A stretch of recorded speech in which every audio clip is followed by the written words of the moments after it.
என்ன உங்களுக்கு பிரச்சனை? ஒரு பொண்டாட்டியோட வாழ முடியலையா? மேடம் அப்படி இல்லைங்க மேடம். இப்போ வந்து என்னால் அந்த பொண்ணோட லைஃப் ஸ்பாயில் ஆயிடுச்சு மேடம்.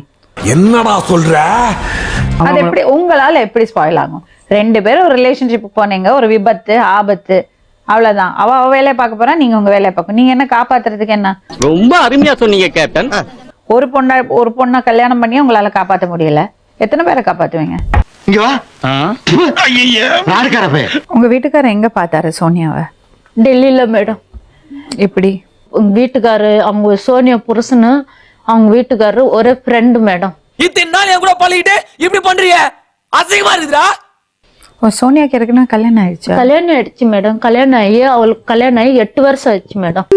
என்னடா ஒரு தப்பு தான் பண்ணிட்டீங்க, மறுபடியும் எப்படி தப்பு பண்ணீங்க? இதே உங்க பொண்டாட்டி வந்து நான் தப்பு பண்ணிட்டேன் சகஜம் என்ன ஏத்துங்க சொன்னிருப்பீங்களா? முடியாது நீ கல்லாட்டாடங்க, நான் ஒத்துக்க மாட்டேன். புருஷன் வந்து இன்னொரு பொண்ணோட தொடர்பு வச்சுட்டு அதை விட பெரிய குறை இருக்க முடியுமா? கரெக்டா சொன்னீங்க மேடம். தப்புங்கிறது சகஜம் மேடம். நான் ஒரு டைம் பண்ணிட்டேன். தப்பு சகஜம்லாம் கிடையாது. யாரு சொன்னது தப்பு சகஜம்னு? ஐயோ, எந்த ட்ரெண்ட்ல பேசினாலும் எந்த ரூட்ல போனாலும் விடவே மாட்டேங்கிறானே, நான் என்ன பண்ணுவேன்?